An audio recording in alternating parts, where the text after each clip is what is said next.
I remember going to Ukraine probably 4 or 5 times during my ministerial career. And I remember going to the Maidan in December 2013 and talking to Arseny Yatsenyuk and Vitaly Klitschko and the other leaders there at a time when they feared that at any moment, any night, the pro-Russian government could send in forces to arrest them or worse. There had already been people who had been shot in the square in the center of Ukraine. And I remember going to Taras Shevchenko University in Ukraine and doing the sort of Q&A session with students there that Sandra and I would have done in universities in many countries around Europe.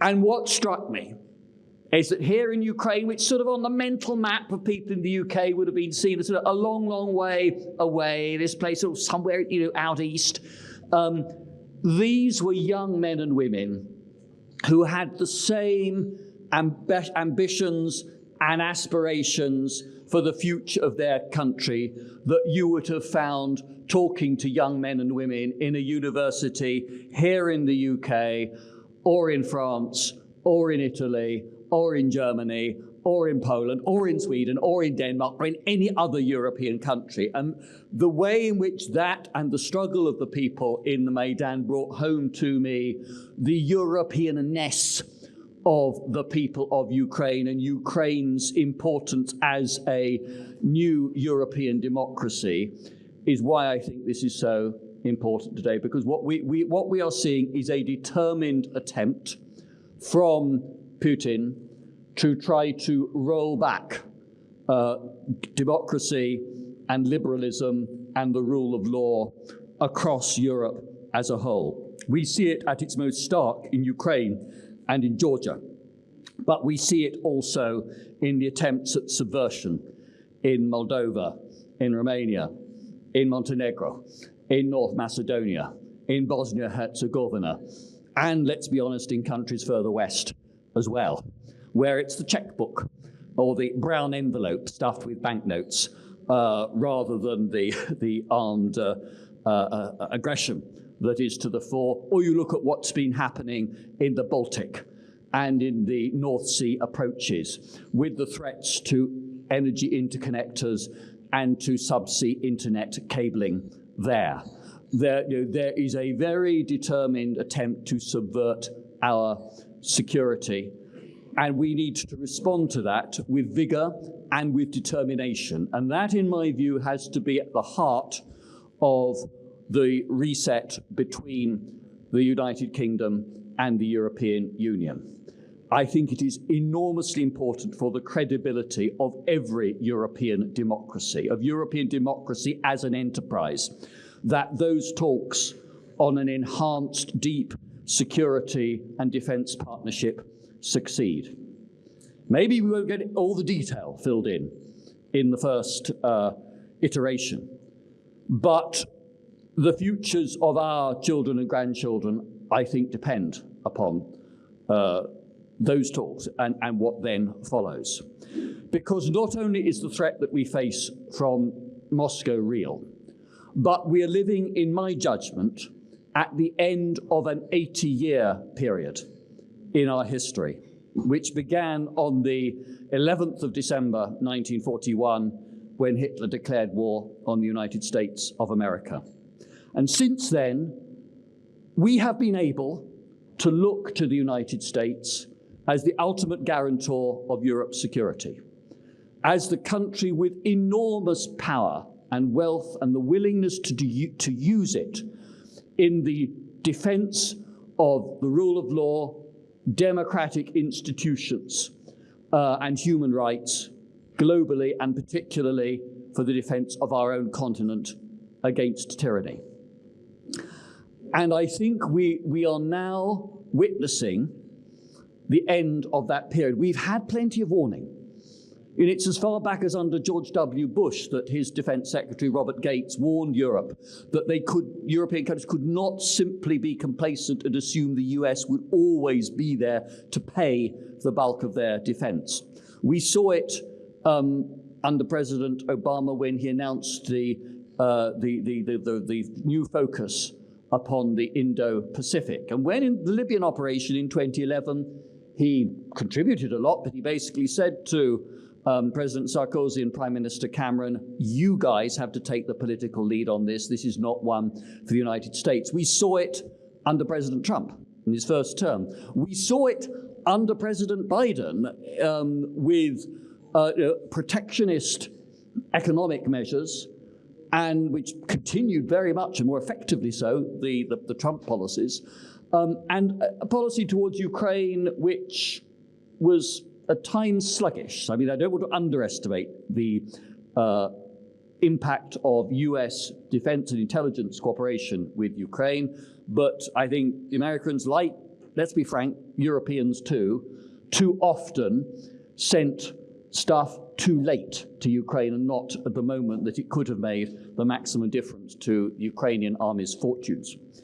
But I think now, in a particularly stark way, President Trump in his second term is announcing that we're at the end of that period.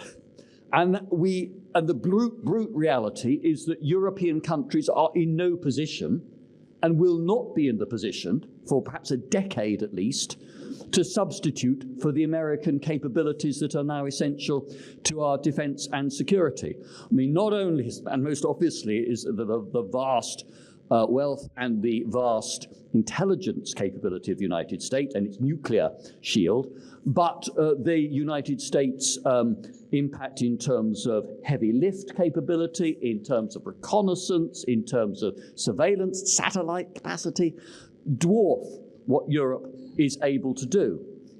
And what we have to do is act with determination and urgency, not just in the next week or two, but over the next decade, trying at the same time that we strengthen our own capabilities to continue to show the United States that we value them as a partner and that their security will be at risk if our defense and security are threatened. Now, there will be important questions to be settled, which will require brave political leadership from the main European capitals. We will have to find the right institutional framework and the right command framework for European democracies to act together. I mean, my own view is that while the European Union has to be involved, it has enormously important soft power responsibilities, it has competence over defense industry in the context of the single European market. I have sat at enough foreign and general affairs councils to believe that the European Union is not going to be capable of taking quick political decisions about the deployment of forces or even about foreign policy stances. You know, anyone who's sat through the wrangles to get unanimity over sanctions packages, even when aggression has been obvious, will know that that is the case. And we have an established system of cooperation and for the interoperability of forces and for the command and deployment of forces through NATO. So what I think we need to have is a European pillar within the NATO alliance, using NATO structures, with a link to the European Union, and the European Union openly accepted as a player and contributor here. And in practice, that NATO pillar being used operationally by a coalition of willing contributors. Because I think to wait for unanimity from every European member of NATO is going to be waiting for the Greek calends. It's simply not going to happen. This also then means a reset of the UK-EU relationship. Because again, unless a European defence enterprise involves both the UK and France, it's not really a common European defence that means anything. So we need to bring those capabilities together. And across Europe, governments will face some hugely difficult, challenging decisions, not only in terms of raising defence expenditure, which of course means foregoing other things that people want, or raising taxation, but also it means not every country being able to nurture its national champion for every area of defence spending. At the moment, Europe collectively has far more different weapons systems than the United States has, because no country wants to let go of its own key manufacturers. That if we're going to have an effective European defence, a European pillar in NATO, then we're going to need to slim down the number of tanks, the number of armed personnel carriers, the number of different aircraft that there are available to European armed forces. And so the political decisions that leaders will need to take and explain to their publics will be very hard, but they, I think, are decisions that have to be tackled. While we do that, there are two other challenges that I think in Europe we need to make. One, we need to answer Isabel's points about China. You look at Europe and Russia. The EU plus the UK have something like 10 times the GDP of Russia. We can outspend them easily on defense and on technology if we choose to do so. But we need to find a way in which to regenerate our own economies to provide economic growth into the future, and we need to make our continent more attractive to the new technologies that at the moment are investing in the United States and in China, but by and large, with some exceptions, are not choosing to invest and grow here. That's okay. Oh, I think the mic's gone. That's right.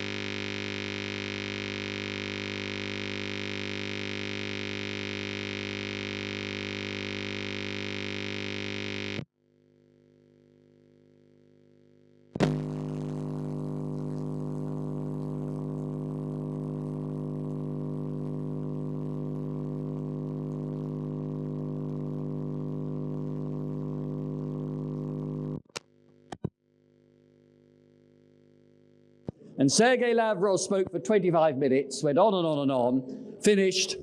The chairman said, we'll now go to our Canadian colleague to speak, at which point all the microphones failed, and the so-called ministerial discussion never took place there. Thank you for getting it back. Just briefly, we need to regenerate our capacity to grow. There's little point in complaining about becoming dependent on Chinese technology and Chinese industry and know-how if we're not responding to the Draghi report or the Monti report or to the many reports on the British economy that have been published over the years and actually take action to allow economic growth to take place.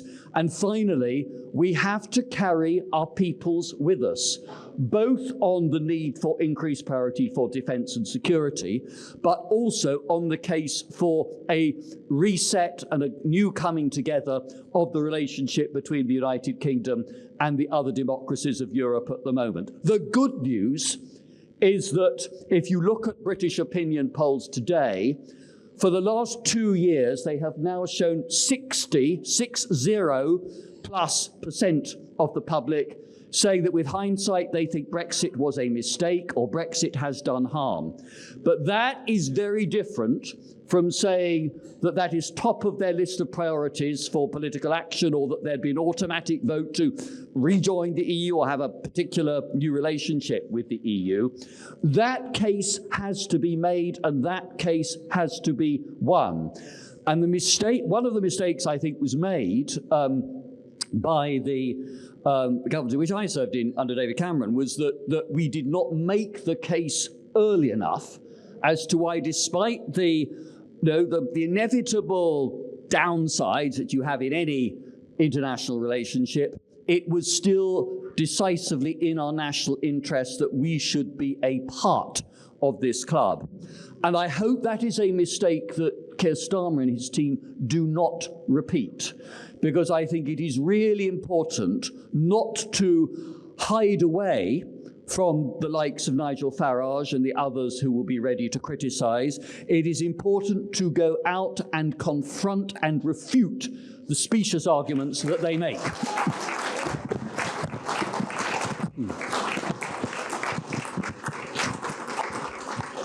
I think that, so I have hope and optimism for the future, but I'm not complacent.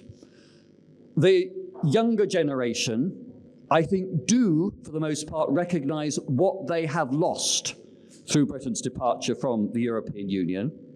But what is also true is that discontent over economic growth, discontent over housing costs and other matters are driving a fair number of young voters, particularly young men, to flirt towards flirting with reform. And this is a phenomenon we see not just in the UK, but in other parts of Europe too, where AFD, for example, appealing to young men frustrated with the lack of life opportunities that they see as now available to them.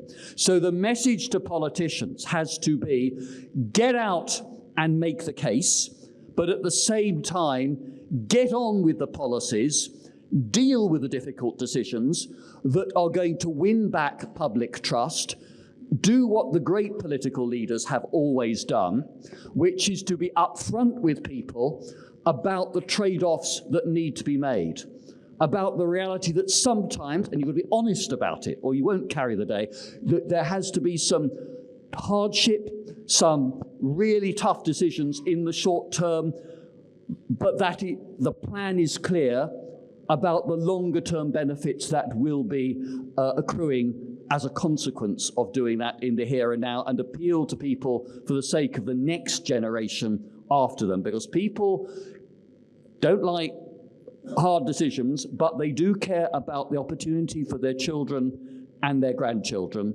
And that is an argument that we, promoting and arguing for the European cause, should push hard, and it is an argument, I believe, with which we can win. Thank you very much indeed.